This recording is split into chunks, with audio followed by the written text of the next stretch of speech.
Aw, sit back and relax because you get 2 episodes this week. And coming up today is my Unc and I sitting down to chit chat about vulnerability and how it affects you in your relationships. Remember, people, you hold the key to every situation affecting you personally in some way. So sit back and relax and don't fret. Tony J and I will have a special segment all to ourselves coming up Friday. So if you haven't subscribed, I would do that now and hit that bell so you don't miss anything new. It's that time. Yes, it is time for another edition of Eluminate. Welcome. This week, Kim and I are going to sit down and we're going to talk about vulnerability and how it affects you and your relationships. And let's remember, people, relationships cover so many things. It's not always about sexual partners. It can be a work relationship, a friendship, which is another type of relationship. So before we start, get your minds out of the gutters, elevate yourself, and let's talk about some vulnerability. All right. Last time we ended, we were talking about the bullet point was vulnerability in relationships and being fully open. And I just really thought we should expound on that. And this week we're doing a double header. So it's just you and me, conspiracy realist spirits. He's getting his own. We're going to do a whole segment just with him. So we're just going to have an open dialogue and conversation today and no time constraints. I mean, I'll edit 4 times because I would love to keep this at about, 45 minutes. Humans and their time attention span. Okay. But we're just going to pick up with that bullet point and expound from there. So I'll let you go because it was yours. You flowed that one. Okay, so if you go into a relationship and you're really not willing to be authentic, I mean, just everybody's on their best behavior when they're dating. If you go on a date and somebody tells you everything that's happened to them since kindergarten, you're like, oh, I'm just gonna have a salad beef because that's too much, But you need to grow into each other. There's certain things that over time, and you also have to have the mindset that both of you are always going to be evolving. So you're always going to be changing. If 10 years from the time you two get together, you're exactly the same, watching the same TV show, sitting on the couch, something is wrong. Neither one of you's grown. And that's why relationships are also never equal. People say, oh, it's half. No, there's no such thing as a half and half relationship if it lasts, because there are going to be times when everything in your life is working great and then mine is not, and it's going to flip, and it flips several times over the years when people are together. You're right. But the biggest thing is when people are dating, they're afraid to be themselves. And that, I feel, is the big problem, and why, be it 2 months down the road, 2 years down the road, people are like, they changed, or I found out this tumultuous thing, or I'm just not where I want to be with this person. Like, they're not even who I like. It fulfilled something in that moment. And it's all out of not being honest, not just with the other person, but yourself from jump. And, yep. This topic really hit me because I was talking to some friends of mine who are going through some things, and one of them started talking to someone else, and then they tried to have an open relationship. But ew. Right? Exactly. Anyway. Yeah. And then you have the other one who said, I feel like I've been neglected. Like, I feel like I'm lacking this, even though the third person you brought in wasn't for any physical reasons, but you can't answer why you brought them in. What did you bring them in to fulfill? And now you have the person that you call your family has gone off and gone with someone else physically and emotionally. And, they're like, what do I do? Well, the first thing you do is sit down and talk to your partner. Figure out what it is you truly need and want, and why you brought that other person in. What were they fulfilling that your full-time wasn't? And I think so many people. But let's even go back even further, because my experience when people have open relationships is one of them really wants to screw around, and the other one thinks that if they go along with this, it'll make it okay. One of them, it's always one that really didn't want to go along with it in the first place. I've seen that a lot. And then the third person that they bring in always has a chemistry connection with one and not the other, which is how people are made. And that causes problems. And if they don't set ground rules, I know people have said we only do it when we're out of town. We're not going to do it. We're not going to have contact with the person outside. And that never happens because the other person wants to go along. And that's exactly right. They don't want to lose. So they're like, well, if I go with, this might end up, I might find something that I might like, even though they know it's not setting right with them. And if it's not setting right here, it's not ever getting ready to set right. And at least that's how I have found it in my experiences in life, going along with things. Because you know you better than anyone else, even when you can't verbalize it to someone else to explain it, you know you. And go ahead. So your no and your yes need to be concrete and clear. Boom. Or maybe I'll consider that you tell me how it looks to you, how it works for us. And we can discuss that is a good response. Because then you get to hear how they really think it's all going to work out. Beautifully said. Because just saying yes or just saying no closes off the dialogue. So if you really want a response, no can't be it. If you want to understand them, it's got to be, okay, well, how do you see this working out? Give them that opportunity. Well, you also have to be clear in what your expectations are and how you want to be treated and where you see yourself in a relationship, and everything has its place in somebody's life. So it may be a really good time to just say, if that's what you really want and that's what you really need, then I don't need you. We don't need each other. One of us is in the wrong place because I don't want that for myself. I don't want to put the energy into it. I don't want to discuss it. I don't want to have the drama, and there's always drama. I don't care what people say. And I think I can be happier with you if we don't do that. People get upset about whether to get a cat or a dog, okay, to bring into the house. So when you bring another person's sex into your relationship with the chemicals involved in our brains and all that stuff, like I said, for me personally, I feel it's setting yourself up. And I've been there years ago, So you're I've been on both sides. I've been third, and I've been we'll just see how it plays out. And as the third, I never felt good because I'm like, why am I hanging out all this time during the week? And, we're screwing around and talking to the one person on the phone, and, we're hanging out. So I'm obviously growing closer to this person. But then, when 4th of July comes, when Christmas comes and all this, y'all are at the beach house doing your thing. Yeah. So why am I putting my energy into helping you two have a good time? Yeah. And at the end of the day, I'm still on my own, which it's not what I want for my life. So I don't need to participate in it. And you know what? I think that's the hard part for people is they know that's not what they want, but they are too afraid of the alone time that's going to come if they say, that's not what I want, but if that's what you want, go your merry way.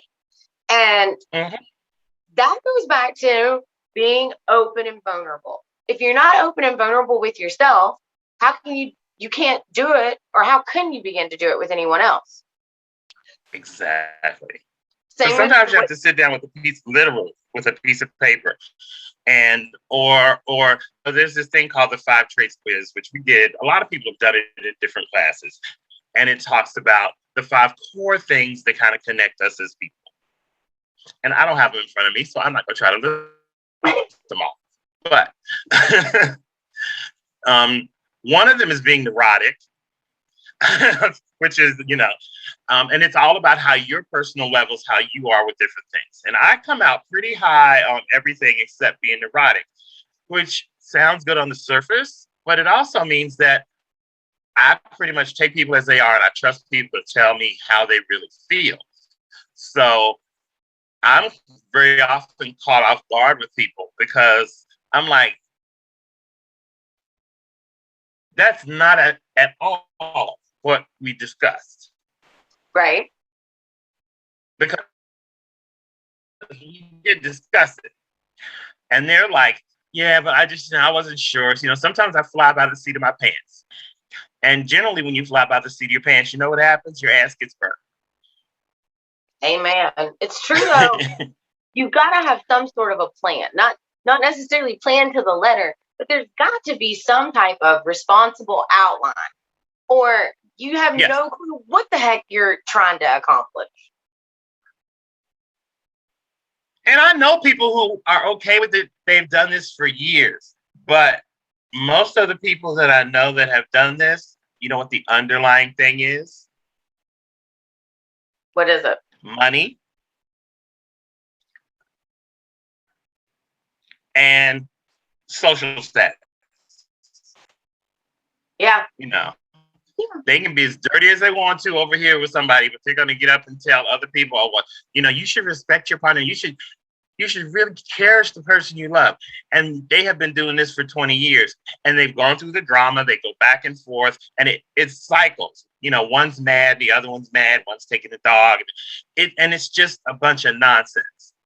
Because and they can both be very nice people. Neither one is a bad person, but I guarantee you, when the person who's in a relationship who wants to have the open relationship, if they were to get with somebody else who is really, really open relationship open, they wouldn't want to do it because you can't control it. Listen, I watched that happen with a really good friend of mine many years ago with a man she was married to. And, she always talked a big game, but I knew she was not happy with being in an open relationship. And I could tell with how she talked about it, even though she talked about it all the time. It was always in a sarcastic or kind of over it undertone. Like you could feel it. You could even see it on her face when she would be talking about it. Yeah, she was trying to work it out with herself. And it was like, maybe if I verbalize it, it'll make more sense. I don't know. I'm just my opinion on how she, the things that she would say. But it was quite interesting. It was never her idea, which I kind of figured that, through time after the divorce and everything happened, everything then comes out. And the husband that she was married to at the time got with someone that was way more wide open than him. And buddy, that didn't last any time. They were over and done with like that. And I was like, I said, because the medicine didn't taste so good when it wasn't his that he was drinking. So I have watched it go both ways. Oh, and it always flips. It always flips because the person who thinks it's really cool in the first place is thinking about themselves primarily. And I always tell people, it's one thing to have sex with different people. It's a whole nother thing to see your spouse, partner, whatever, having sex with another person. And it's extremely defeating. And it's never the same. You can never take it back. Nope. It does something to what should be a really intimate connection, no matter how wild it is. It should be intimate. And you invite somebody else into that intimacy, and if it looks like they're going good over there with part of your intimacy, it does something to you. And everybody that's ever told me it didn't is a liar. Call them out, Tim. Well, they are. But you know why they're a liar? Because they're talking to me about the shit. That's why. It's like, oh, well, we went to the beach. Okay, yeah. Who'd y'all screw around with this time? Oh, it's okay, but then we were mad on Friday, but we're okay now. We're back home. Who wants that? Nobody. I mean, there's some people, I guess, but I don't. It's too draining. It is. It's draining, and to me, it's almost worse than cheating. Because the reason people do it is because they don't want to call it cheating. Right. But it is. It is. It's because I guarantee you, one of them is out seeing other people outside of the parameters of the open relationship. Someone's breaking the rules.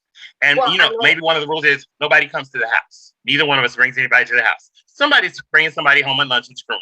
It always happens. Why? Because that's people, know. And take a mile. And I have never really seen where it works for people and they're really comfortable. Like I said, I know people who have done it for 20 years. And like you said, the energy, the conflict, all that. And it's about, to me, a lot of it is self-worth. If I am not enough in my entirety, none of us is everything to anybody. But if I am not enough for you to be happy and stable and content with, as energetic, fun, I work, all the other stuff. If all that is not enough for you, don't stop by here. Amen. I'm not a station on the train track. I'm a destination. And when you get there, you enjoy, you enjoy the experience and it keeps going on. But and I see people just hurt and hurt and hurt. And you can never make up for it. No, you can't. And you can't pile more crap on top of that either to try to make yourself feel better. Because, But again, that goes back to how vulnerable and open have you been with yourself? Because if you don't know what you want, need, hope to achieve, how are you going to verbalize that to someone else? And how can they even begin to try to see if they're capable of being a partner, fulfilling those things for you? Yeah, and I think you have to always be open-minded in relationships because, like I said, you grow, you change, and maybe you want to experience different things. So say your husband comes home, you've been married 5 years, and he says, well, what do you think if I were to wear some pantyhose? And you're like, what? Or I don't know, because you don't know. Right. And even if you go all the way, if he's like, I want to put a wig on and a dress and all this, but I want to have sex with you and you do a strap on, whatever. Even if it goes to that, you should be open about it and discuss it. So you have to think about it because they're still trying to create an experience with you. Yep. And it's still private where it should be. Ooh. And the other thing is, people get out there and the third person, it's like a murder. Nobody knows that you committed a murder unless they were there or you told them. So if they weren't there, third person talk. I don't know what they try to act. Third person. Your dirt wouldn't be in the street, okay? Your business gonna be. Oh yeah. And if you think they don't leave your house after having the threesome and tell their best friend or whoever, like which one smells funny or which one's arm doesn't do the right thing or something, they talk. They're talking to somebody, and then you get ready to run for mayor of town, and all of a sudden somebody's sitting up at the fire station going, did you? And you're like, and because most people are not mature enough in their sexual self that if they are called out on something in public to go, yeah, I did it. It was private and it's none of your business. What else? But instead, very few people can do that. I know. Most people go very kindergarten in their words and actions. They either run and hide and want to cry because somebody that told some private shit, which You brought an extra body in the room that has no loyalties to you, really. Like, so No, why they're just dessert. They're like going to a restaurant and you just eat dessert and leave.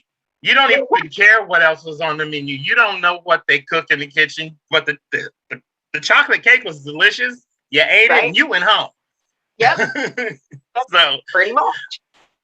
But I'm all for people trying things. And I really think it is important in a relationship, like I said, to be open and to be willing to try things. But there is a level of responsibility. The person that starts this has a huge responsibility in how they care for the other person before, during, and after, and how they feel respected and how they feel really are cared for above and beyond because that was the thing. But then the thing is, you two are back together. And you got to reassure this person that I'm not going anywhere. I'm not meeting them for coffee. I'm not meeting them at the bar. They don't have my cell phone number. We're not doing that. It was cool, but I'm here. And this is where I'm staying. Yeah, but it creates a whole new barrier of trust that you've got to get back. Well, it's not even that. It changes you. It does. To watch each other having sex with other people changes your whole notion of how close you are and things like that. And people say, "Oh, no, you just been okay. Go ahead, do whatever, do your thing."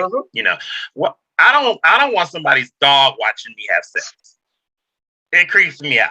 Because I think the dog is like, your balls are hanging bigger than mine. I don't know, but I don't want the dog there. So it creeps me out.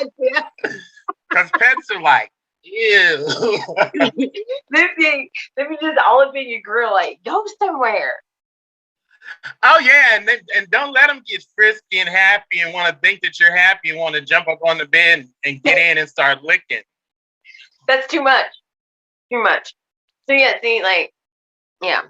And I got because a terrier with a mouthful of lube is a nasty looking thing. It's just not cute. It's not, it's not cute at all. Right. You ain't right, Tim. You ain't right. So when we're starting, Lord, you ain't right. When we're starting, I'm sorry. You didn't listen, Linda, listen. I have lived. Let me tell you, yeah, I have had some experiences that I'm like, I know what I was thinking, but I don't know what you think, And like I said, people really, they really try too hard sometimes and try too much. That is a very true statement right there. People try too hard sometimes. And a lot of times I have found people are trying harder at keeping up a facade than actually just being. And that right there goes with being vulnerable with yourself. If you are busy maintaining a facade, you are not doing real work to even begin to understand yourself.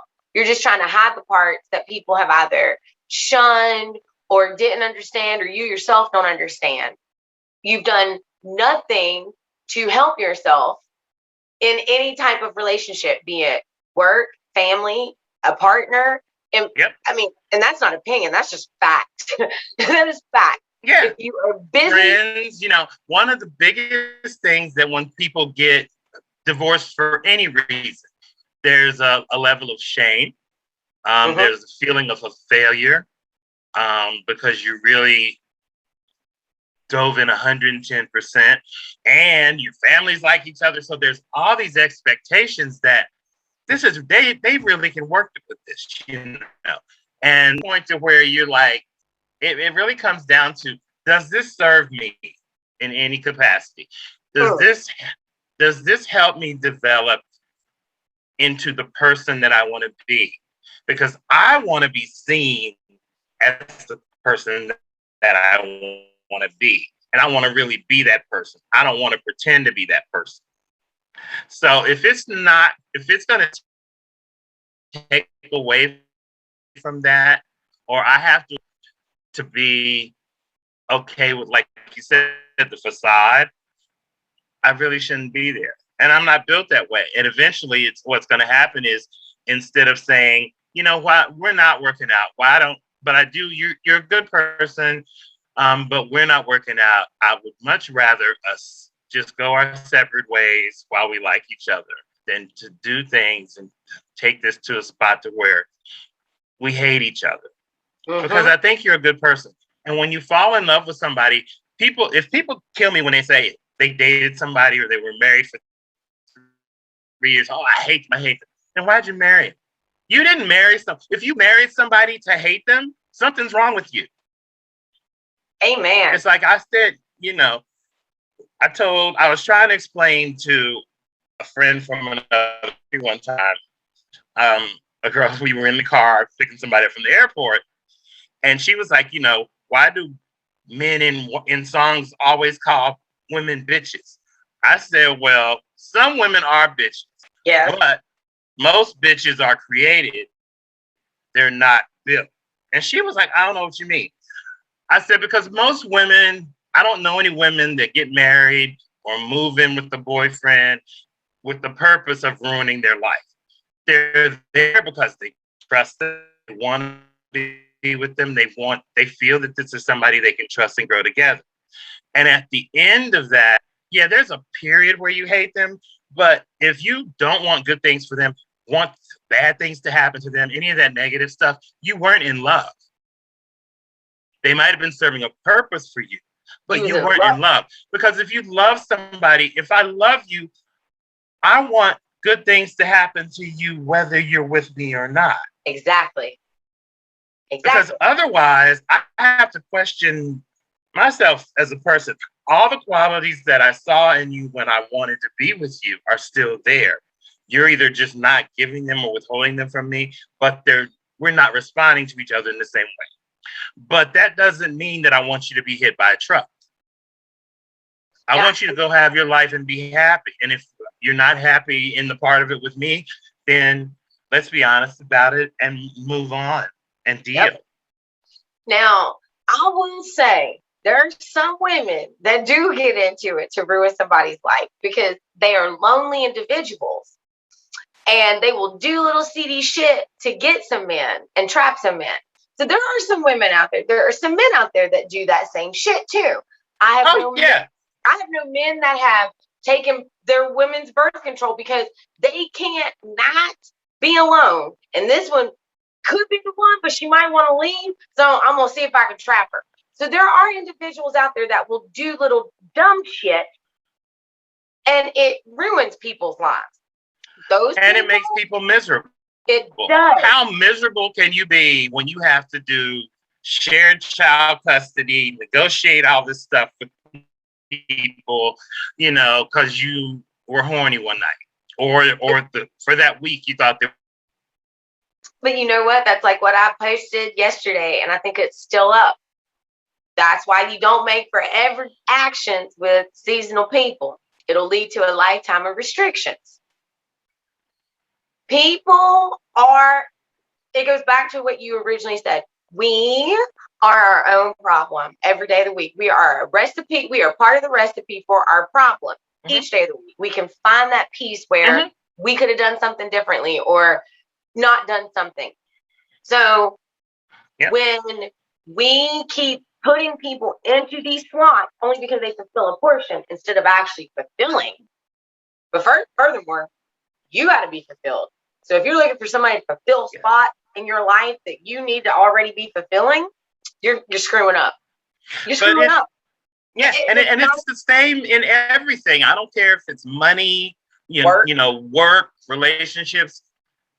We don't have any problems that we're not a participant in. We don't. Man. And like you said, maybe you let so much slide, because I have this thing about socks on the floor. It's just a thing I have. I'm my grandmother's child.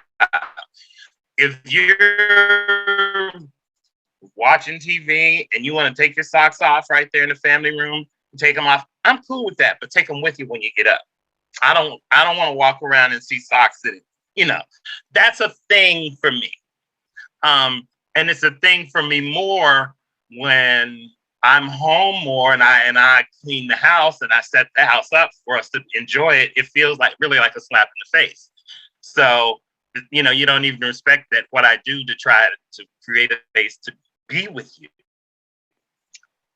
So, and I know a lot of women feel that way, but they never say it. But they should say it. They should take their sock and set it on fire with a lighter and say, honey, this bothers me when you do this. And I just wanted you to know how much it bothers me.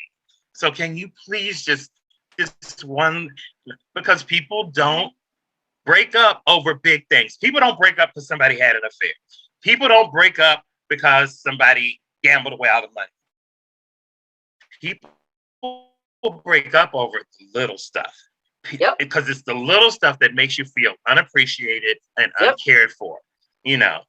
So yeah, you gotta not accept the problem. You gotta be on your toes, man. You gotta be real. You have to be real, because two people, I don't care how much alike you are, will never think the exact same. Just like socks on the floor, a thing for you. I'm the same way. I'm that person, I can't stand a drawer to be open. You know why? It was closed when you went to it. Why can't you close it back when you were finished? That's one of my pet peeves. And I'm that person, like, if it's open, I will slam it shut. And then you'll look at me and be like, what was that about? Well, because, it was open. I can't stand that. Well, my two are socks and dirty dishes in the sink. Same. It's like, if we have a dishwasher, put the dirty ones in there. If you're washing them in the sink, if there's two people in the house, you should never have dirty dishes. Boom. Amen. Because when you eat and finish your plate, one of the two of you should wash them. Take turns, do whatever. But to me, because it's like when I get ready to go do something, it adds something to what I have to do before I can do it. I can't cook until I clean all the stuff out of the sink. Yep. And I don't want to do that they went in there dirty. Did you really? But it's a small thing and it's trite. And if you say that to somebody, they're like, oh, okay. But if you really are attentive and you listen to what they're telling you, what they're really saying is, when you do that, I feel ignored, unappreciated, and I feel like you're treating me like the hell. I don't feel loved when you do that. So can we not do that? Yeah. And if I love you, something that small is not really that big of an adjustment. Or if I forget and do it, for me to come back downstairs and be like, sorry. Oh, my bad. Yeah, you just, but you gotta deal with it. But like I said, you also have to really be listening to what people say. When people argue in relationships, they don't argue. They're not arguing about you only put half the gas in the car. There is always something else under that stuff. And you have to figure out what that stuff is. But it's difficult. It is. And your actions have to match what you're saying. Yep. And I think one of the things that people do is they get too close too soon. Because, our grandparents, they were married like 54 years. Right. There were still days when one of them would do something and the other one would go, what the hell was that? But that had never come up before. It had never been something they dealt with. You got to think, they're old people, all the things that they've lived through in their lives, they never saw that or had to talk about that. And they're like, that's the last thing they just thought the other person would do. And it should be funny. But you're always learning new things about each other because you're always growing and changing. I would, when people used to talk about Hillary Clinton, I used to say, oh my God, if I were held to account for stuff that I said, well, some of it last week, but if I were held to account to something I wrote or said 20 years ago, there's just no point in leaving the house. Right? Because I say ratchet, stupid stuff, and my friends know I do, but I would never intentionally hurt someone's feelings or try to make someone feel less than stupid stuff that's on my mind all the time. I have a girl that used to sit next to me. She's like, I love sitting next to you at work, just listening to you when you get off the phone with people because it's funny. And I'm like, I can't today, but I would never intentionally, unless somebody came at me, just steamroll somebody. It's happened, but I try not to be that person, because every once in a while you get that person that they just keep. You ever had somebody that when you're near them, it's like they're flicking the light on and off for no reason? Yep. And you're like, oh my God, like, do I need to drink more? Do you just need to leave? Do I need to leave? I don't know how to handle this, but something about you is just grating at my nerves. Like, Yeah. And it takes a while and it might just be you, it might just be some feeling or whatever the first impression you had of them was. And you need to interact with them more to kind of see where it goes. Agreed. I get that. But it can be tough at times. Yeah, it is. But it's funny you brought up that flicking the lights on and off. There are just some people you just don't resonate with. And there are times when, yes, you do need to give it a second look, because you could have been irked from something 20 minutes ago that you didn't realize you still was letting grate on your nerves. So all of those things can go into play, but sometimes it is just you and that person don't have a chemistry. Y'all don't need to be in the same room together. Well, yeah. And, once you grow up, and especially start at work, everything becomes junior high again. People just dress better. And I may, there may be somebody that I'm super close to. We joke and this and that at work. But the relationship that I have with another coworker is totally different. We may really talk about deep stuff, but we don't really hang out at work, or we don't laugh at work. Just have to let it be. You're not going to have the same level of closeness with everybody. You shouldn't. You should have 9 best friends. You shouldn't. You should have maybe 1 or 2 hardcore that you can say just anything, and they'll either go, just shut up and go to sleep, or, okay, tell me some what's going on. Right. And you're right, because everybody's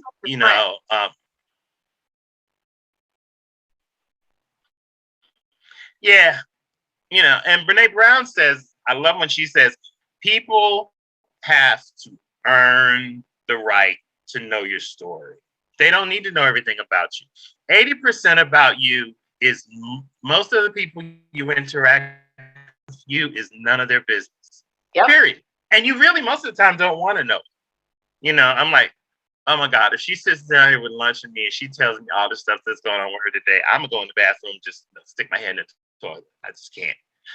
I'm like, but you try to be, like, does she have a therapist? Have you ever thought about therapy? Something.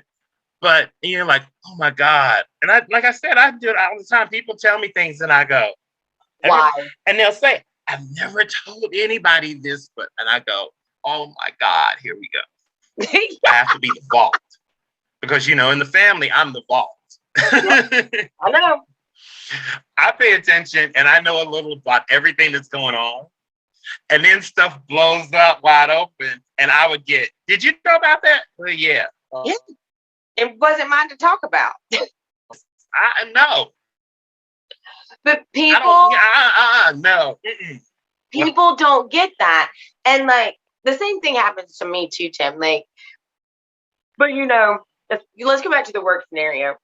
Like, I am so blessed. The one thing that Grand really drove home with going out into the world was this: work pays your bills. Work is not where you live. Work is not everything that makes up you. So I would suggest going to work and doing what is needed and go home. Work, if you make a friend, that's an added bonus. But you probably just made a coworker acquaintance. So discern the difference. Go to work to work. And, it wraps into that whole best friend thing you said. If you're out there telling everybody who you call a friend your business. Because most of the people that say those things to you, like they say to me, I have never told anybody this. They just told 2 other people. There's 2 other people that have sat through the suffering that we are now sitting through. So what is it? What is it about that you got to keep telling people? Do you think that makes them want to be your friend? Do you think that taps you in?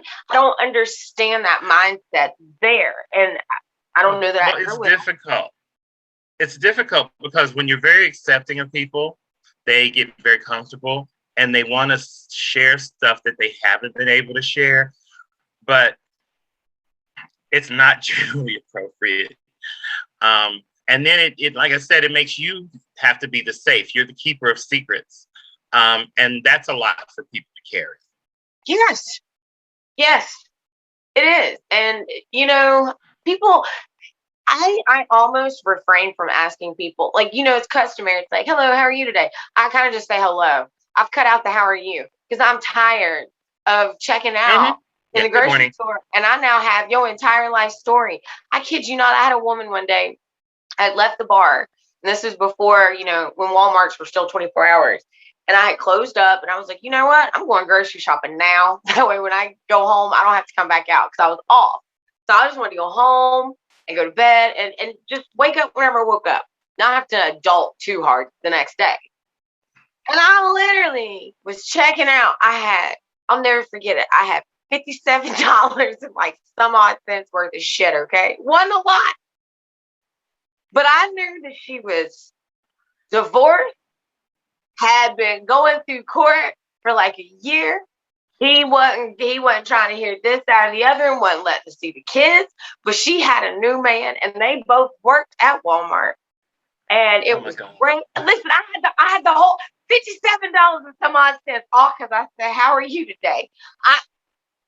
Wrong. Yeah, you just wish you'd gone to the liquor store instead and kept driving. Listen, can we tell you what I wish I did? I wish because it was one of those nights we were dead. So I got out of work a little earlier. I wish I'd have fucking just stayed at the bar and spent the $57 in the damn lotto machine. I'd have had a better odds of coming out with something good. But you know, there are those people and they're always around you. And throughout my life, there was a girl in school who drove me crazy. And I would try to be nice to her, but she really, really, really wanted to be my friend. And my friend Jeannie and I would hang out together and go to lunch together all the time. And she just everything she did drove me crazy. But she liked me so much. She just wanted to be my friend. And it was hard and I remember telling her one time, because every time I would pass her, she'd tell me all this stuff that was going on. And Jeannie would roll her eyes like, come on. And I'm like, yeah, I'm trying to be nice. So I told her, I said, we need to make a pact, okay?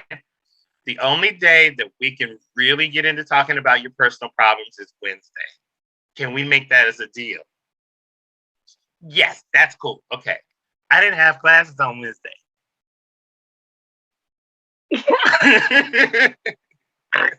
You're saying? You know. You solved your own problem. I couldn't find a way because I could never escape her. I get that. But, you know, and like you said, there's a fine line. Yes, we have to be open and vulnerable, but there is a fine line because when you start vomiting your entire life out or every problem from the time you woke up to the time you went to bed, a lot of people don't take that as, oh, they just need someone to vent to. A lot of people take that as, oh, shit, how are you about to attach and really drain from me today or in the future or all the time? People see that as a huge codependency, and it's sometimes a huge turnoff. Like you said, you show up today and you get an entire life story from kindergarten to now. You like salad, roll, out, done. Or you have the app on your phone where you can do the fake phone call and you're like, what? Stop. Okay, give me 15 minutes. Yeah. I'll be right there. Nobody's on the phone. Yeah, we would never do that.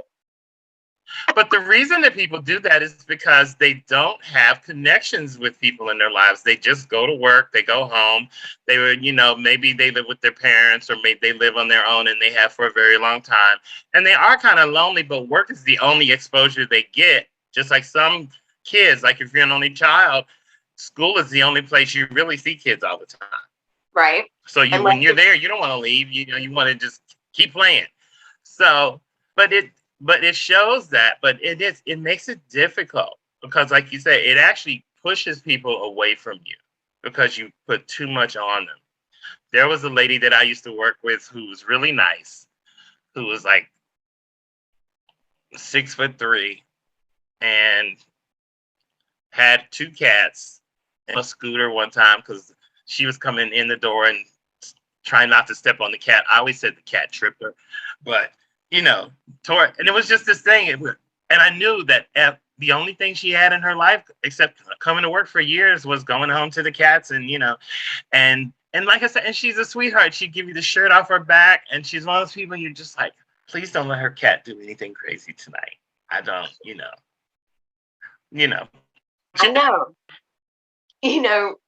When you're talking about being open and the vulnerability, let's touch on this point because I had this happen to me actually just the other day. And again, relationships.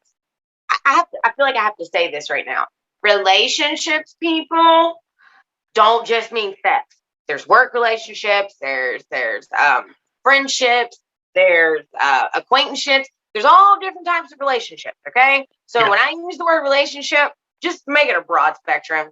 Get your heads out the gutter. It doesn't always have to do with a sexual partner. Okay, people. Right. So, I'm at a meeting, and this person is. They always say when you're in an interview, the interview, as much as they're interviewing you, you need to be interviewing them. This person was like an open book. You know what I mean? Like before I could think to ask it, you've answered my question. But then they became like this really open book and started telling me things that I shouldn't have any knowledge on. I shouldn't know what's going on with this person in your industry. I honestly shouldn't know your personal opinion on this person over here. And I definitely, in my opinion, feel I shouldn't be sitting here listening to you talk about how someone else can't and isn't doing something when I know that they are. You know what I mean? Like you had to make them look less appealing so you look more appealing. Right. They have to run everybody down a little bit because no one's quite as perfect as they are, but they really don't do that much. I have actually walked out of 2 job interviews sitting in there. One, because of the way that people were talking to each other in the office. And I was like, if this is what y'all do, I don't need to be here because I'd be fired in a week. Yep. And the other one, and when the other place that I took the job. But I felt strange because I worked there for 6 months and saw the same people every day. And, I'm a good morning and keep walking. I acknowledge human beings in front of me. I'm not, you don't have to sit with me. I acknowledge we see each other every day. I mean, even when I was in school on the street, you pass the same people walking to work. You nod your head and keep going. Nobody spoke to me the whole first 6 months I was there. I was like invisible. And they would do things like order food and all this. And you're like, so that was the opposite. And then they were like, well, you never hang out. I was like, nobody ever asked me. We don't even get to hang out because we never even say good morning to each other. So I just come over here and do my thing. And then it was like, well, you need to be more outgoing. No, I don't. I'm at work. Because I sit behind you all at lunch. And I hear what y'all talk about at lunch. And I don't need to be more outgoing. Because I'm not telling you my stuff. Like what Grant used to tell me is, don't let those people know where you live. Because they nosy. And and like you said, when she would tell me how work, she used to tell me, I don't care what you do for a job, your best work should always be at home. Amen. Will you please say that for the people that you love? You should clean the best at that place. That's where you make sure the water. That's where she's like, don't be like the plumber whose pipes are all busted. Don't be that, because those are people who give too much outside. Give inside. Your best work always should be at home. Amen. And when your best work's at home, everything else just kind of falls into place when you're outside the home working. Because if it's kind of like what you just said, if you're a lazy plumber, and at least for me, I won't go to somebody whose hands look ratchet. If you're a nail tech and your hands are busted, I didn't say you had to have acrylics on, but if you're a nail tech, and I can say this because I'm a 13-year veteran nail tech, and your hands are busted, what's she about to do for me? That's how I look at it. So if you're not taking care of yourself in that arena, why would I call you to give you my money in hopes that you're going to give me a great service? You've not shown me anything. I mean, one or two okay But when clients. people do that, and people do it all the time. Ministers do it. Their kids get less attention than anybody. Doctors that work crazy shifts, firemen, all that kind of stuff. But a lot of people do it. They get focused on the wrong thing. Like the plumber. The plumber's focused on doing as many jobs as he can because that means money. And that means I can do the things I want for my family and I want to put us in a better position, which are all very honorable things. But if it's causing stress at home and things aren't working in your house that you could fix, and you could eliminate that stress from your home life quickly. Just do it. Set this time aside to do it. And like you said, shouldn't your house be, if you're a plumber, shouldn't all your pipes be working right? One would think, but it goes back to what you just said. The focus is in the wrong place. Because if you're perfect example, Joey left just a few minutes ago to go pick up his guitar and amp, right? Then he's saying, I'm not going to bring the amp where we just moved to just because of space reasons. Okay. So are you going to take it to your dad today? No, I'll do it later. Why? You're going to be there where the amp is. You got to pass your dad's house to come back here. Why not just do it all in one whack? But that's just me. That's how I think. I just ain't trying to keep going back and forth if I don't have to. So, and then he was like, very valid point. And I'm just sitting there thinking, this goes for so many things in life. Oh, I'll do that later. Why? Why create something for later that you could do now? It's like people don't like to have me help them move. Like they think they want me to help them move until I get there. And then like we start moving. They're like, God, Erica, we need to take a break. Wow, we're not done. Because like when we're done, I'm gonna take the ultimate break. Like I can take. I don't move. I don't move anything anymore. That's what people are standing out in front of Home Depot for, and I'm all for paying them. But I pay them an extra $100 if they finish an hour. I'm not. No, I'm trying to move into the house one time. I like popped one of my knees, and I was like, never again. Nope, not doing it. Well, they say after you're over 30, you might as well just hire movers anyways, because your friends can't. Y'all all gonna be broke the hell down taking ibuprofen. Like we do all been doing this. You'll be drunk and break all your stuff. Yeah, because pizza and a beer, it's not worth it anymore to me to help you move. Hell, a joint ain't even worth it. But this is like you were saying, the same thing about him dropping off the amp. And it's not that he's being irresponsible. It's he's got something else completely on his mind that's taking priority over that. Yep. And so that's just not a big deal to him. But you're like, why would you wait? But because you're built, you're wired differently. We are. But you're right. But then again, that also goes back to being vulnerable and open. You got to be vulnerable and open to even understand that you're not ever going to think of something the same way. Even if you think kind of alike in some areas, you're not ever going to see it for the same thing because you guys weren't raised the same. You didn't have the same type of interactions in small or big spaces or living arrangements.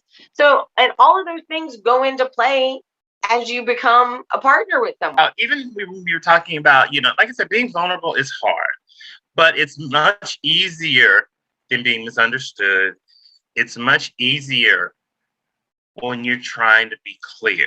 But some people are just going to hear what they want to hear. It doesn't matter. But remember we were talking about dating and we were talking about asking the right questions? Yes. So instead of asking, oh, I wonder what I should wear. Oh, are they going to like this suit? Or, that's trivial stuff. The things, if you're dating with intention, and the intention is to meet someone to be with, I always said I dated to find the person not that would be the most fun every day, but would be the best person on my worst day, and would That is know how to pick up the pieces and help me get through. Yeah, because everybody can be there. It's easy to be there when it's a party. But how's it going to be when life hits, when metal meets the road? Like, well, everybody always says, call me if you need anything, and then call them. See what happens.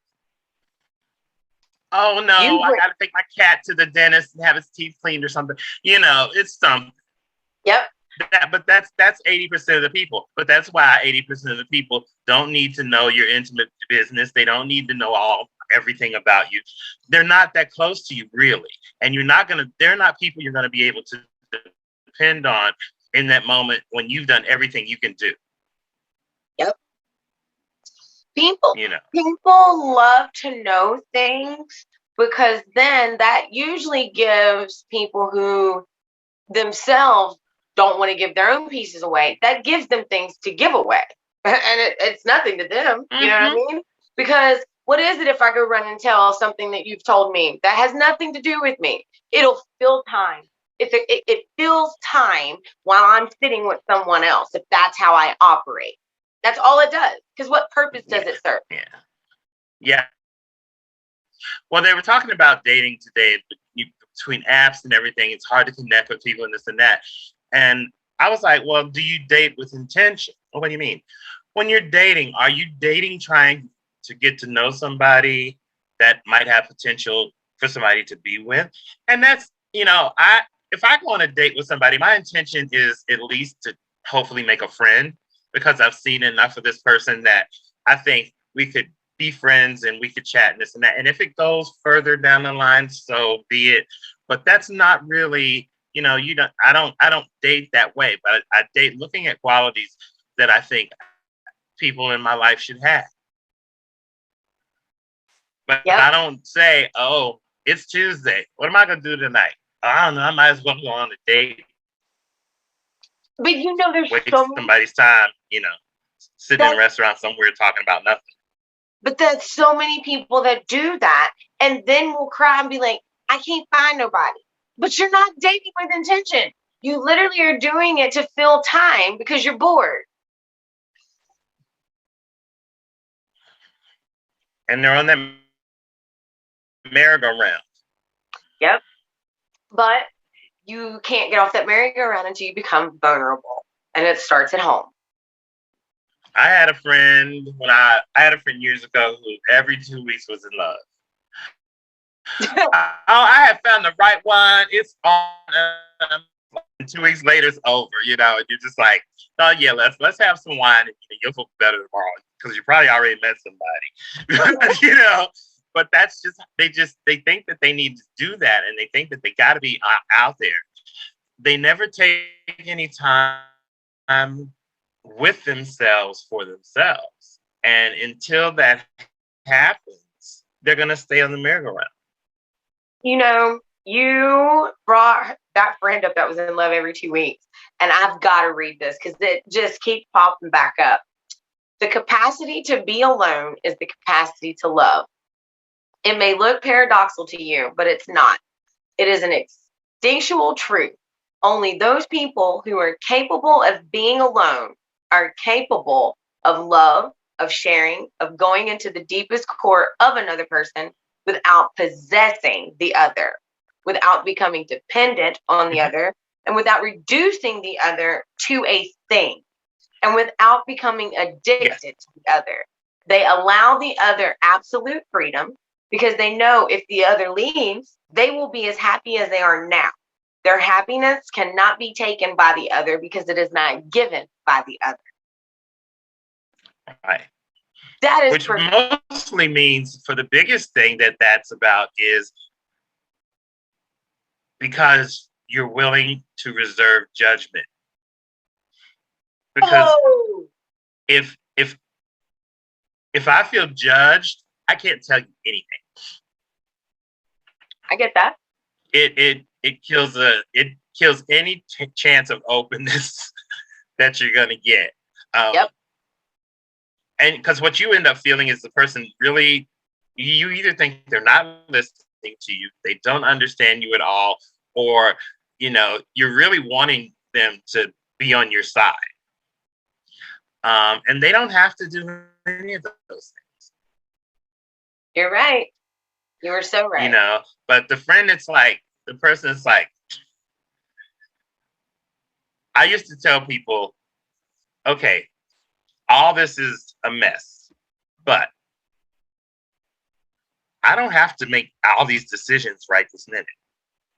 There's a decision that I need to make right this minute, but I don't need to overwhelm myself and drive everybody crazy with this, and this, because those things no one is asking me answer for that today. Right. So why worry about it? Yep.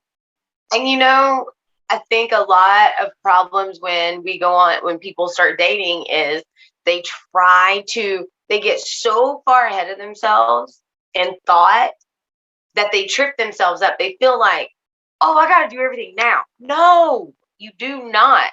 If you give everything now, then there's nothing new to find out. There's nothing new to discover. But I feel like a lot of people who, I've been alone by myself for so long, I gotta have another. They do that rush thing.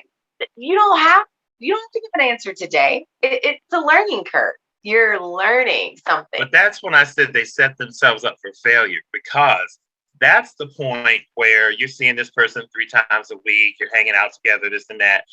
And because you want to be with someone and you may really like them, but you're ignoring the little stuff. Mm-hmm. That same little stuff that a year from now is going to piss you off every day. Yeah. You saw it. But right now, because everybody's on their best behavior and because you feel like you need to be with somebody, mm-hmm. you're willing to look over all that. But do you want to look over all that 5 years from now? No, probably. But that's a big thing that happens is, people get into the fantasy.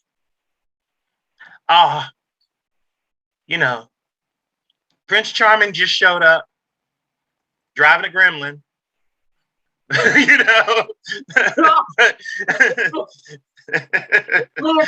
it's perfect, Perfect. He's not a nice person, but slow down. Just slow down and let it happen on its own.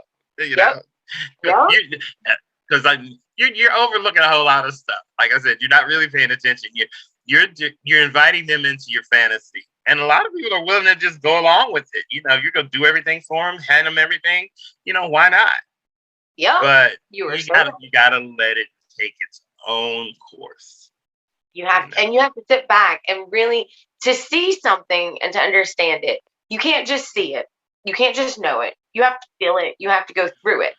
And numbing all of that or ignoring it or biding it away with excuses or explanations that no one's giving you but your own. You tried to explain it away. It only just prolongs that Band-Aid ripping off, in my opinion, because those little things, like you said, are always there. And they're usually not so little. They're big enough that you remember. They're big enough that you took notice. So sometimes most of the time, just because you're lonely is not a good reason to go on a date. Phone a friend. Right. Phone a friend. Part of being open and when you're dating is, I've met people and it's like we click together so good. And it's just like, I'm always afraid when I have that feeling that I don't want to be away from you. Because I know that it's a whole lot more being thrown in there than what it is. I get that. A good friend, when I went back home, a good friend of mine, we were having a conversation about that. whenever I feel that way, where I start to feel that, yep, when I feel the attachment, when I'm going to change my routine and change, all the things that I usually do around this person, I have to slow myself down and go, wait a minute. Why? Um, at this point, maybe us hanging out 3 times a week is enough.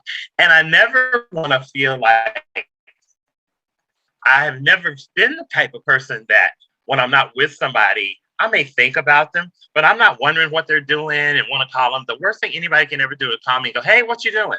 Okay, what do you want? Yeah. Oh, I was just sitting here. What are you just dumb dialing? I call it dumb dialing. I'm sitting here with nothing to do, so I'm gonna be dumb. I'm gonna just, pick somebody at random and go, hey, what are you doing? So I can see, just to have a conversation with somebody. Yep. And what the hell you call me for? And sometimes that's off-putting to people because they think I'm not interested, but I'm interested, but I'm also grown. See, that you and I are a lot alike in that area because people are like, oh, you don't care. No, I care. I'm not 17. I don't have time to sit around with my head in the cloud. I got shit to do. Well, that's a Sagittarius thing. It is. It's that Sagittarius. Because we love freedom. We love freedom for ourselves and we love freedom for the people around us. But when we love people, we love them truly and we will do anything in the world for them. And because of that, you have to be careful how fast you bring people in and who you bring in. Mm-hmm. Yeah. And I know that, I meet people and I'm not 5 seconds in the conversation. I know you're not for me. No. We're not. And, people are like, you're just so quick to dismiss. I didn't dismiss him as a friend. I didn't dismiss him as a human. I didn't dismiss him as a nice person. I dismissed him because whatever one of those core things was, I'm not putting up with that. And this is part of who they are. So why I started. And in my opinion, I feel that's as honest and genuine as a person could be. Because I would rather us not build this fake relationship, be it a friendship, whatever, built on, I'm just trying to be nice because I need to be a nice human. Everybody is not for everybody. And I would rather somebody be like, yeah, we try that. Go your way, I go mine. Peace be with you. Speak when we see each other, if we see each other. But I'm not calling you to hang out because we're not those type of friends or people. We're not ever going to mesh like that. And I feel that creates you're hurting people in the end. You hurt more than you help when you stick around people that you know to your core are not your people. You're not doing anybody a favor. Yeah, and you end up, and what you really end up with, you end up being disappointed because in A Return to Love, Marianne Williamson talks about the attachment and how when you do that, they didn't tell you all these things. They didn't tell you they were perfect. They discussed what was going on. But you created this mold that you put them in to fit your narrative. And that's not who they are. Yep. Because for whatever reason you did it. If you were lonely, if you were just tired, or if you thought for some reason that you needed them, whatever reason people do it for, you hurt yourself as much as you hurt the other person. Mm-hmm. Because deep inside that you let that stuff slip. You were okay with it because you thought they were cute, they were fun,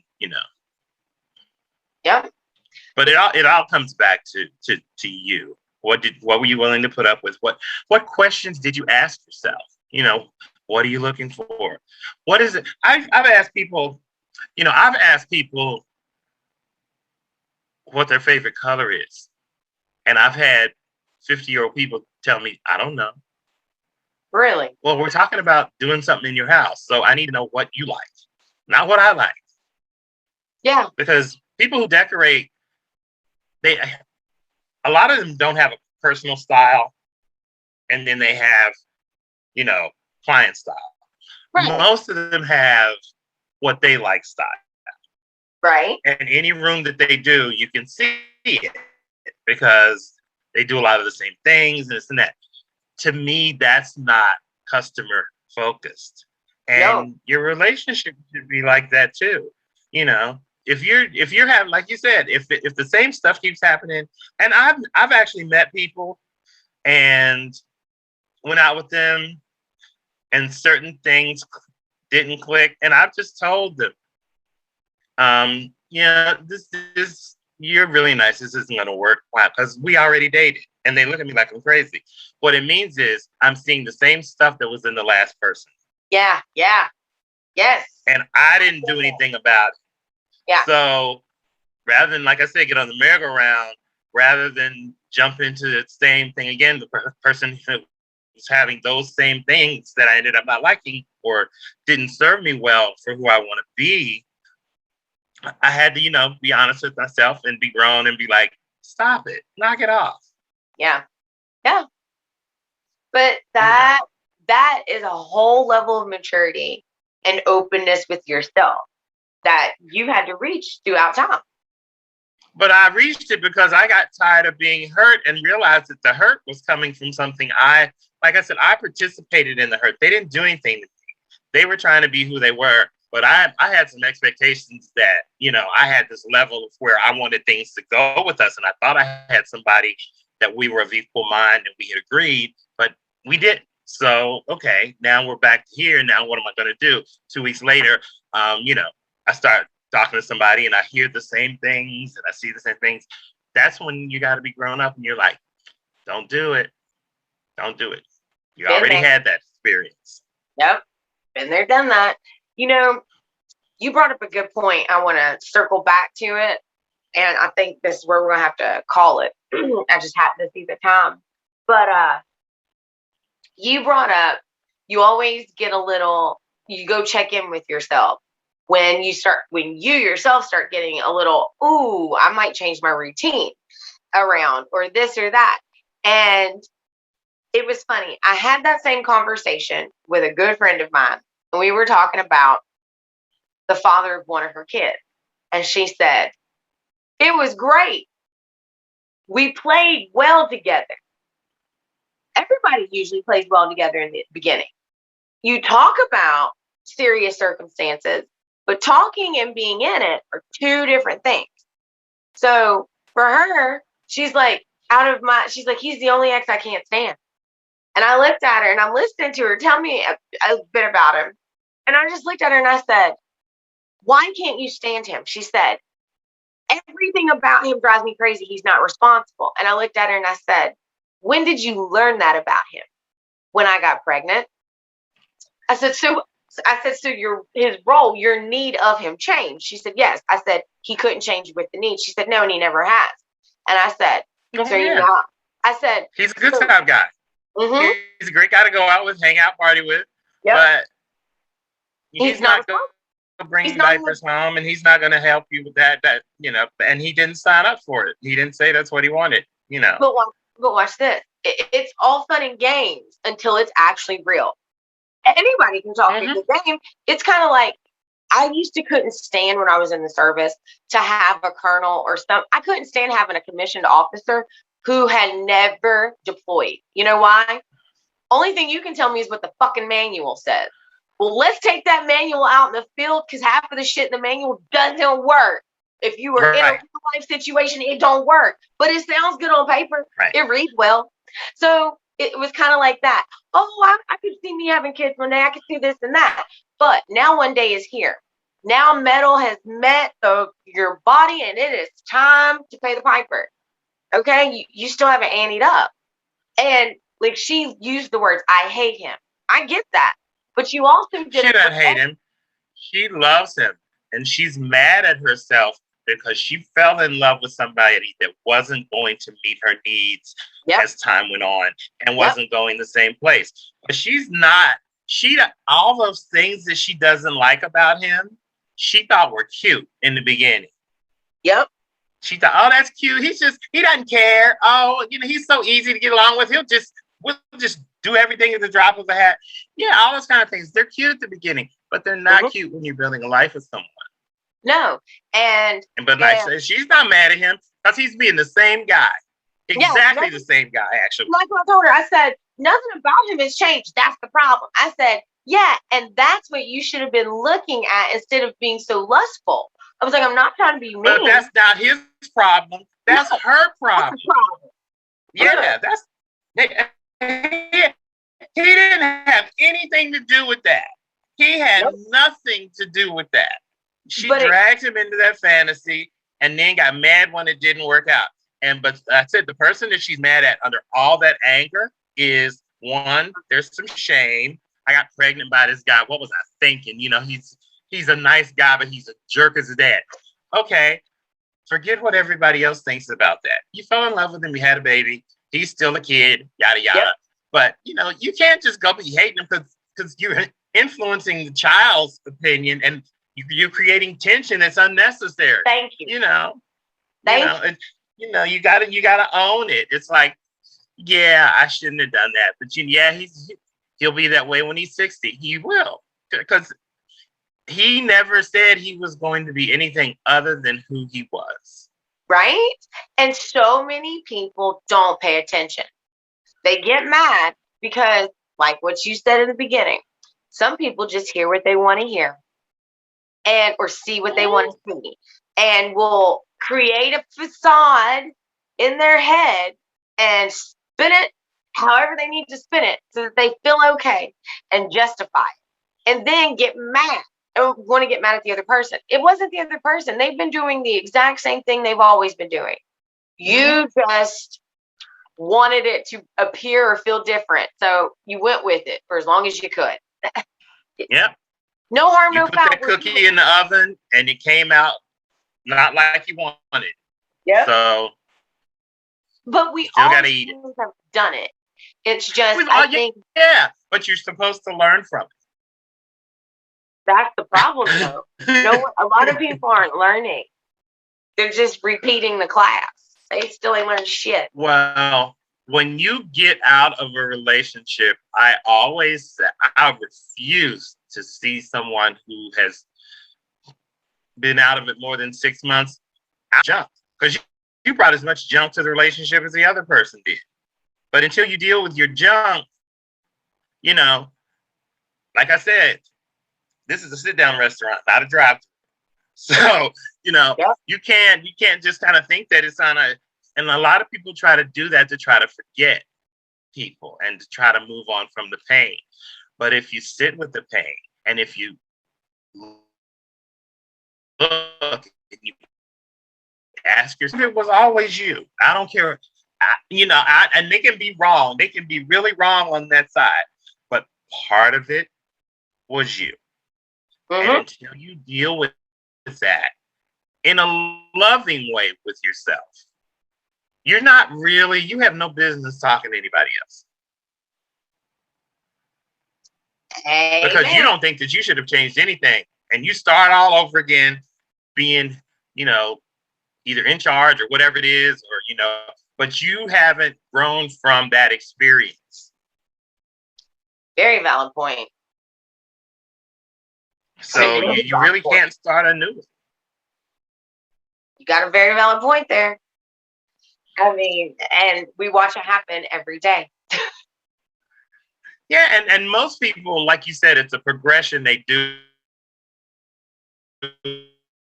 We're young, we date, this and that, experiences with friends that we've talked about. Everybody has, but not everybody goes back and says, how did that even begin? And a lot of people never take responsibility for their part of it. Yep. They are the devil incarnate. Well, the devil started out as an angel. Boom. So, or are you so wonky in your thinking that somebody so reprehensible was able to walk into your life and you had no idea? Okay, then you really need to spend some time with yourself. What am I worth? What do I really want? And what is that going to require of me? Because everything is a sacrifice that's Amen. Really worth anything. Amen. So the things that I'm going to do to be with somebody, the sacrifice that I'm going to make time, energy, care in loving someone the way I want to love, I'm not gonna find it everywhere. I'm not, they're not at 7-Eleven. They're probably at Bergdorf, but they're not on every corner. And I know that for me. And I'm okay with that. Like I said, I'm okay with my extra, but I want somebody who loves me for me, including my extra, but who can also see the fun in it and be sometimes like, okay, you really, really want to take it there today. I'm like, yeah, why not? Right? And they're like, that's Tim, Yeah. You want to love somebody for all that they are and all that they are not, and all that they will never be, or you are loving with conditions. Yeah. And you have to, I'm a very judgmental person. I'll be the first one to admit it. But I do not judge people in ways that harm them. I get what you mean. And I've had, I had somebody tell me, actually early, like 5 o'clock this morning, was texting me on the phone, and they've been in a relationship, and we've known each other about 4 years. Somebody introduced us, we hit it off, became great friends, hung out my birthday, and this person has a lot of issues. Okay. And it was like, what was said to me was, of all the friends that I've had and people I know, you're the only one who's always loved me enough to just tell me what was going on. And you've also let me be okay with my problems and with my mistakes. I was like, you have to be kind to yourself. And and I mean, and it's such a sweetheart. And I said, I've loved you from the moment we met. There has never been a thing about you that I didn't like. There are things that you just have to work with. There are things that I have to work with. And I used to say, I don't want to be with somebody until I work on all this. And what I said this morning was, maybe what you need to be open and be okay with your stuff, and be okay with somebody being with you who understands your stuff and loves you, because that's going to let you work on your stuff. Yep. You got to learn to love what loves you. Yep. If you buy a dog that bites you every time, you need a different dog. Yeah, it's not your dog. People don't get that. If your cat scratches you every time you come in, the cat's got to go. Yeah. So, if things that are always causing you harm, keep causing you harm, you have to find a way to get rid of them. You know what? That is beautiful, because if it's that's what everybody wants. Everybody wants to be okay. Everybody wants somebody to be okay with their nonsense as well as their strengths. Yep. Everybody wants that kind of love. And it's hard. It's hard. It is. But your nonsense is what makes you who you are, just as much as your strengths make you who you are. So you can't go pulling those. Everybody's got quirks. Yep. Yeah. So that's really the whole people thing, is finding people who allow you to feel okay with yourself in their presence, and the same way back. I mean, if someone were criticizing me all the time and we were dating, that would last like 2 minutes. Yeah. Not even 2. But if somebody's like, well, there you go again, I'm like, yeah, probably. That I can live with. I get that. Somebody who is gonna, in a decent way, call me on my stuff. Yep. Be like, Tim, you don't really need another weekend bag just because it matches the gloves you got. But I'm like, but that is so damn cool. If I could get that, if I got that weekend bag and my gloves and my coat, bam, I feel good about that. But it's not something I need today. But I get, you're right. But they know, that's why I've seen couples and they've been married for years, and it's funny because, like women who hide shoes in the trunk and think their husband doesn't know. You know how many shoes you got. You got new shoes because you walk different and act different when you put them on because you feel good. But they do those little things and they don't argue about it. He just goes.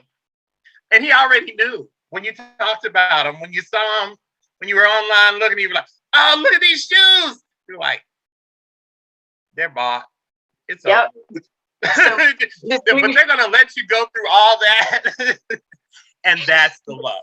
The love is, you real buy those shoes. And I know, like, at some point I'm going to buy this bag. I'm just not buying it today because that's bag. And I stumbled up on it. That was karma. No, that was just me seeing the bag. But no, yeah, but I get it. And I get it, and I get it about myself, so I don't take myself that seriously. Like, how dare you think that No, I know that I have my moments. I have a whole lot of, and I enjoy those stuff. They make me, like you said, they make me who I am. But people who aren't willing to share that and take the risk, miss out on so much in life.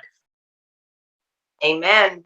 So the name of the game is open up, people. Quit being so closed off, even with yourself, because there's somebody out there that doesn't mind your stuff. Amen. And not only that, you're missing out on so much, not just in those types of relationships, but you're also missing out in core relationships by not being open. Oh yeah, you need that in your friends too. The best friends, for anyone that call themselves my best friend, there's a lot that they have to know, and they're okay with. And most people that have spent a lot of time around me can pretty much anticipate certain things and already know how it's going to go. Same. And you can do it with the people. And those are the close friends. Yeah. Yeah. And we're because all of us are pretty consistent in our behaviors until dramatic things happen that force us to change, which are usually death, divorce, incarceration, or the loss of something substantial. Most of us don't really change until we have some of those circumstances, but that's part of life too. And if you are lucky enough to find someone who on those days is there with you and all they want to do is still be with you, you are so gifted. And you should embrace that. Don't look that gift towards the mouth. Because there really are people that literally only have people around them for the wrong reason. And that's lonelier than being by yourself. So you and I have talked about that before. Well, like I say all the time, I'm not usually a lonely person. I like my time to myself. The only time I felt lonely was when I was in a relationship that was going badly, because I couldn't fix it, because I can't fix it on my own.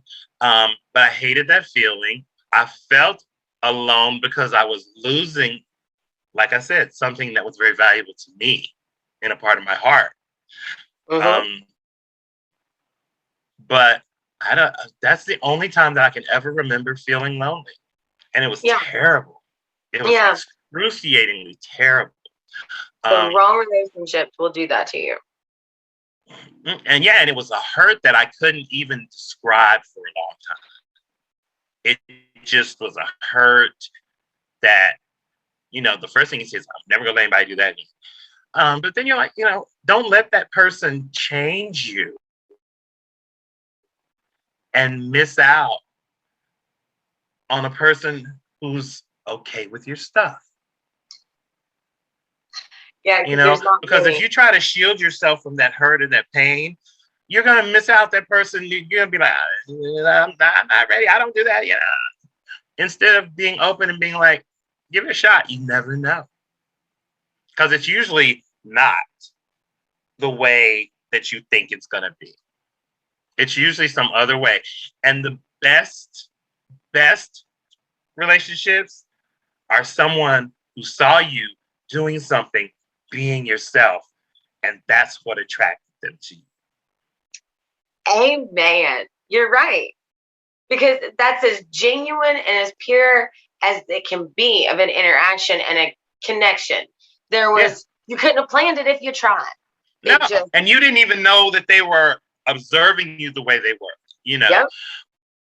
but they notice, and sometimes it happens over time. You interact with people, you see them all the time, and every time you see them doing something. You're like, that's nice. So that's cool. I've never seen them be nasty to somebody, no matter what happened. And those are the things that should draw you to people. Yep. You're right. You are so right. But people make those judgments. No judgment. But so that's the goal. The ultimate goal is, go ahead and say it again. The ultimate goal is what, Tim? The ultimate goal is to find someone who, on the worst day of your life, when everything that could possibly go wrong, or on the day that you can't function at your highest level because of however, the shock or whatever, that worst day, that person knows how to help you pick up the pieces and is okay with your stuff the rest of the time. That's the person that loves you. And the ultimate goal is to find that person. Well, guys, you heard it. You now know the ultimate goal. So sit down, evaluate with yourself, and be real. Be real. I hope that you guys enjoyed our little chit chat, and hopefully you guys found something in there that will help you in your own journeys and relationships. But always remember, being who you are is always going to serve you and those around you more. It is not good to be identical to anyone you're trying to have a relationship with, or a friendship, or someone you work with. You have got to be you. That is going to serve you and your relationships at their finest. So much love, much light, and remember, you hold the key to your release. For more ways that you can stay in the know, make sure you drop by one of the pages listed above. And again, if you haven't already done so, subscribe and click on that bell, because rumor has it, there's a second episode of Eluminate dropping this week, and you definitely don't want to miss that. Thanks for your support. See you around.